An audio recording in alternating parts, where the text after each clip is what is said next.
de teologia, ou como tenho colocado nos vídeos, teontologia, tá ok? Esse termo também foi desenvolvido exatamente para diferenciar a aplicação do termo teologia. Deixa eu só dar uma passada no conteúdo que eu coloco para vocês nos vídeos. Eu coloquei para vocês 4 vídeos já relacionados a essa matéria, que é uma matéria assim que eu gosto, né, de estudar sobre ela, então eu já fui fazendo alguns vídeos, tal, organizando algum conteúdo. Então eu já tinha 4 vídeos gravados e agora a gente entra de uma vez nessa matéria para estudar mesmo. E aí, quando a gente olha para o termo, você vê a questão do termo teologia, ele tem 2 aplicações pelo menos, né? Primeiro, a própria questão do termo theos, né? Que é Deus. Então, theos, logia. Logia, discurso ou estudo. Então, theos, logia. Você tem teologia como estudo acerca de Deus, ou estudo acerca da divindade, ou estudo acerca da revelação sobre Deus. Então, teologia, basicamente, o estudo acerca de Deus. E aí você tem a aplicação desse termo teologia no sentido lato ou estrito, tá? Quando você fala no sentido lato, você está ampliando. É uma aplicação generalizada, uma aplicação geral. Então, o estudo acerca de Deus em diversos aspectos, abordado em cada matéria. Estudar sobre o pecado está relacionado ao estudo sobre Deus, porque o pecado afasta o homem de Deus. Então você vai estudar em hamartiologia. Mas também você estuda acerca da salvação, o plano de Deus para resgate do homem, né, do mundo de pecado, e para que ele possa ser salvo. Então você estuda soteriologia. O estudo acerca daquele que cumpriu o plano da salvação, o Senhor Jesus Cristo, cristologia. Então você vai estudando esses diversos aspectos, que de modo lato, ou seja, de modo geral, é um estudo acerca do theos, acerca de Deus. É teologia no sentido lato. Agora, no sentido estrito, é onde alguns preferem criar o termo teontologia, que é onde vai estudar especificamente acerca do ser da pessoa de Deus, ok? Então, o próprio ontologia estuda do ser em si mesmo. Theos, acerca de Deus, estudar somente acerca da pessoa do ser de Deus. Então aí você tem uma aplicação estrita do termo teologia. Então você tem essas 2 aplicações, tá ok? No sentido lato, geral, no sentido estrito, com relação ao próprio ser, própria pessoa de Deus. Agora, outra coisa que eu abordei no vídeo, acerca da natureza de Deus, eu coloquei lá o alerta, inclusive fiz a leitura de Teologia para Pentecostais, tá certo? De Walter Brunelli, da Teologia Sistemática de Stanley, na página 126, e na Declaração de Fé das Assembleias de Deus, na página 31. O que eles estão falando basicamente lá? É acerca do escopo do nosso estudo, ou seja, qual é o alcance, qual é a extensão do estudo da teologia. Nós não pretendemos estudar tudo acerca de Deus. Por quê? Porque nós somos seres finitos e Deus é infinito. Nós somos seres terrestres e Deus é um ser espiritual. Então nós não temos acesso a tudo sobre Deus, ok? O único que sonda até as profundezas de Deus é o Espírito Santo. Então o Espírito Santo vai revelando a nós, ok? Aquilo que nós podemos conhecer acerca de Deus, aquilo que é cognoscível, ou seja, aquilo que a mentalidade humana pode apreender. Ah, sim, as coisas estão sendo colocadas ali, viu? Aquilo que a mentalidade humana pode apreender. Por quê? Porque nós não temos também uma capacidade intelectual infinita, uma mentalidade perfeita e infinita. Nós temos limitações. Então existem alguns aspectos que fogem da nossa compreensão. Como, por exemplo, existem algumas verdades que elas são cridas, mas não totalmente compreendidas. Por exemplo, me explica a Trindade de uma forma em A mais B igual a C. Né? Me explique de uma forma totalmente lógica e empírica acerca da Trindade, acerca da união hipostática. Por exemplo, constituindo o mesmo ser, sendo plenamente Deus e plenamente homem, mas não 2 personalidades, apenas uma personalidade só, que é Jesus. Dá para entender? Não dá para você dissecar isso. Então, é uma realidade que chega até você, você apreende ela pela Escritura, tá ok? E você crê pelo Espírito Santo. O Espírito Santo te capacita a crer nesta verdade. Mas você não tem a capacidade cognoscível ou cognoscível. A cognição ligada à capacidade de apreensão de informações do homem. Tá ok? Então, conforme a mente do homem vai estudando coisas cada vez mais complexas, ele vai, através das ligações neuronais, né, dendritos, axônios e a sinapse, ele vai estabelecendo mais ligações dentro do seu cérebro. E aí, quanto mais ligações, mais informações, mais complexidade de pensamento, mais capacidade de entendimento. E aí, claro, por mais que nós venhamos a desenvolver essas capacidades, essas aptidões, é insuficiente para compreender as realidades de Deus. Por isso que existem, ali no Deuteronômio é muito claro, as coisas reveladas são para vós e vossos filhos, as ocultas são somente para Deus. Por quê? Existem coisas reveladas que são para a nossa salvação, são suficientes. É como Nicodemos chega até Cristo, né? E aí Cristo diz para ele, é necessário vos nascer de novo. E ele encara isso de uma forma puramente literalista, né? O literalismo baixo. Terei que voltar ao ventre da minha mãe? Olhando não de uma forma espiritual, metafórica, mas olhando para um literalismo rasteiro. E aí Cristo lá vai replicar, né? És mestre em Israel, não sabes disso? Quem não nascer da água e do Espírito não pode ver o reino de Deus. E aí Nicodemos é exposto a uma realidade na qual ele vai ter que se desdobrar dessa interpretação baixa, essa interpretação insuficiente, para começar a apreender o mundo espiritual. Porque Cristo falou, te falo somente de coisas materiais e não compreendes. E se te falar das coisas espirituais? E aí as coisas espirituais nós estamos vivenciando constantemente. Né? Existem diversas situações, que página? Perdão. Existem diversas situações que nós estamos vivendo. Por exemplo, o perdão dos nossos pecados. Senhor, tudo bem? Já pegou a apostila? Não. Já, mas sim. Parece que sim. Tranquilo. Existem então diversas situações que nós vivenciamos, mas não necessariamente compreendemos, como por exemplo, o perdão total dos nossos pecados. Porque em determinado momento nós nos sentimos purificados e perdoados e temos paz com Deus. É um mistério do Espírito Santo, é um relacionamento entre Deus e nós. O Espírito Santo atuou em nós, nos convencendo do pecado, da justiça e do juízo, e Cristo imputou a nós as suas obras, de modo que nós nos sentimos justificados diante de Deus. Nós podemos entrar, como Paulo diz, de forma ousada, não desrespeitosa, mas ousadamente entrar no Santo dos Santos, algo que era impensável para a época da época do Antigo Testamento. E nós temos acesso direto a Deus, por meio de Cristo Jesus. Então são realidades de uma superioridade espiritual extraordinária, que nós não temos a total compreensão, mas nós temos a fé que nos põe em acesso a ela. Assim também é Deus. Então Deus não será totalmente escrutinado, analisado, não pode ser.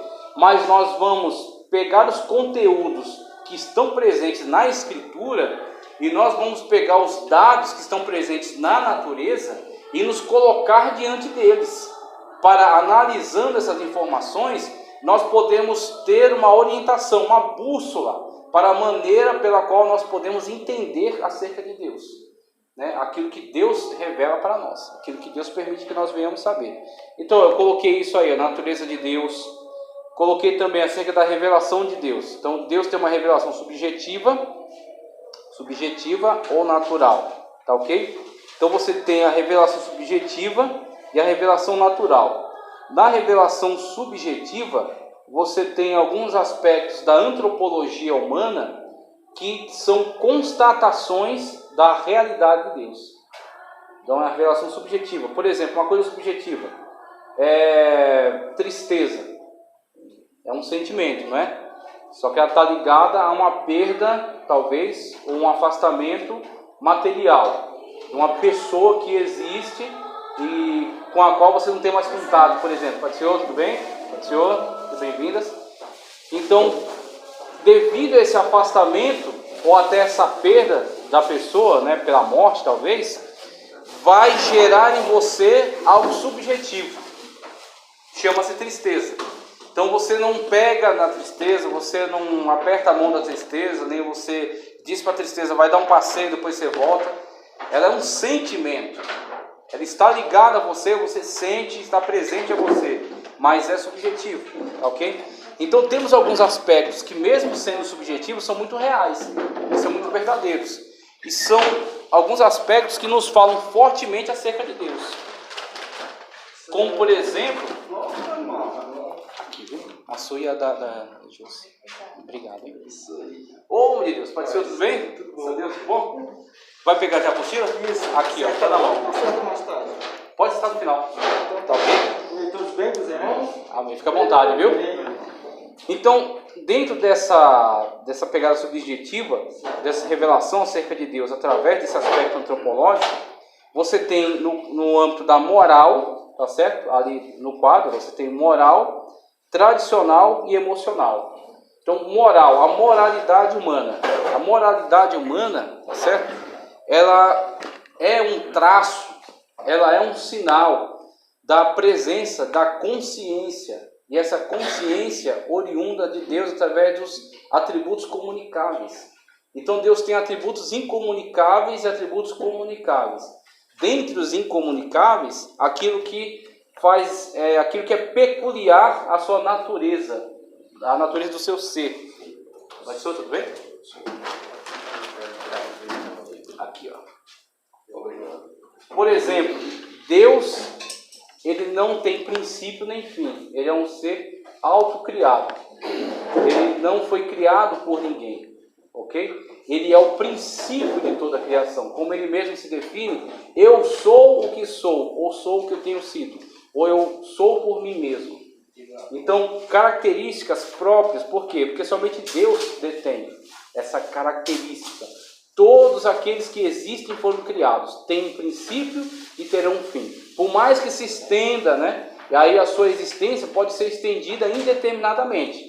Pode, né? Como Deus vai tornar-nos infinitos. Nós sempre teremos vida, passando da vida material para a vida espiritual, mas sempre estaremos vivos diante de Deus, porque Deus dará continuidade infinita à nossa existência. Mas nós tivemos um princípio. E aí, o único ser que não tem princípio nem fim, só Deus, que é eterno. Saber tudo, todas as coisas. A onipresença, estar em todos os lugares. Não ser todas as coisas, como diz o panteísmo. Deus é tudo e tudo é Deus. Mas estar presente a todos os lugares.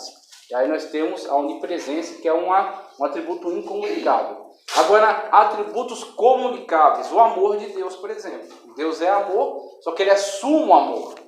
Ele é perfeito amor, ele é pleno amor. Aí nós temos um amor relativo. Nós absorvemos parte do amor de Deus e refletimos isso no nosso comportamento. E aí você vai absorver mais ou menos, dependendo da forma como você se abre para o relacionamento com Deus. Como você se deixa ser iluminado por Deus, influenciado por Deus. E aí, se você está aberto para ser influenciado por Deus, você é inundado do amor de Deus e reflete esse amor. E aí quando Cristo diz que nós somos um manancial de águas que jorram para a vida eterna. Aí você não trabalha mais na reciprocidade humana. Eu amo porque sou amado, eu faço bem porque recebo bem. Não, você tem uma fonte inesgotável de amor em Deus, que supre você dessas necessidades, e por isso sempre você tem mais e mais amor para proporcionar também às pessoas, mesmo que o retorno delas não seja amor, mas você ama, ok? Então são atributos. Você tem moral. Então a moral humana, ela não se sustenta puramente naquilo que é da matéria, naquilo que é animal, vamos colocar assim, naquilo que é da reciprocidade apenas, pragmático. A moral humana, a moralidade humana, ela está, vamos dizer assim, garantida, sustentada, fundamentada num atributo comunicável de Deus. Tá certo? Justiça, por exemplo. A justiça, a misericórdia, ok? Então, algo que inspira a humanidade, o homem de modo geral, a agir com moralidade, a estabelecer leis, por exemplo, a estabelecer regras, ok? Para que a sociedade se comporte de uma forma justa, para que não hajam abusos, para que não hajam atrocidades. Né? Então, quando vemos diversos meios sociais constituindo leis e regras de comportamento e conduta e ética, né, de comportamento, você vê que isso são fragmentos dos dons comunicáveis de Deus, dos atributos comunicáveis de Deus que estão presentes. Aquilo que restou da imagem e semelhança de Deus no homem, traços. Mesmo que o pecado tenha destruído muita coisa, o pecado tenha danificado, distorcido muita coisa, se o homem deixasse totalmente de ser imagem e semelhança de Deus, ele não seria mais homem. Então, às vezes, é uma porcaria de pessoa. É uma pessoa que você não suporta, você não confia, você não consegue ficar perto. Mas se existe ali alguma coisa que o diferencia de uma besta, ele tem alguma coisa de Deus. Porque não é dele mesmo, é da parte de Deus. Então, é onde você tem toda essa teologia que desenvolve o resgate e a salvação. Mesmo para o maior dos pecadores. Mas a possibilidade de salvação em Cristo Jesus. E aí você tem a moral, tá certo? O outro aspecto subjetivo é a tradição e outro aspecto é a questão emocional. Então, moral, tradicional, tá certo? Então, a tradição que procura comunicar valores, procura preservar valores, procura ensinar para as próximas gerações o respeito, o amor, a lealdade, tá certo? Pode ser, tudo bem? Aqui é o conselho. Ele é também espírito, que é a faculdade da imagem e semelhança de Deus. A faculdade da imagem e semelhança de Deus. Ele tem espírito. O Espírito de Deus, que foi o Espírito que foi soprado nas narinas dele no ato criador, o qual Deus constituiu um ser, né, formou do pó da terra e soprou nele. Quando soprou, colocou dentro dele este elemento espiritual. Ele é alma vivente, ele tem vida, mas ele também é espírito. Sendo espírito, ele é imagem e semelhança de Deus. Sendo imagem e semelhança de Deus, ele tem racionalidade, ele tem inteligência. Por isso que qualquer coisa boa que o homem venha a realizar, mesmo com todos aqueles poréns, né, dos problemas, do pecado, da perversidade, da devassidão, mas se essa pessoa faz alguma coisa que preste, alguma coisa boa, isso que ele fez adveio de qualidades divinas nele, da racionalidade, da inteligência humana. Algo presente, algo que restou da imagem e semelhança de Deus que ainda está dentro dele. Pode falar. Uma coisa também que eu não estou vindo a igreja nesse sentido, né, mas eu procuro assim me conectar, né? Sim. Uma das coisas que você falou da inteligência, o que diferencia o ser humano, embora ele não estando na igreja, mas ele tem uma ligação com a palavra de Deus.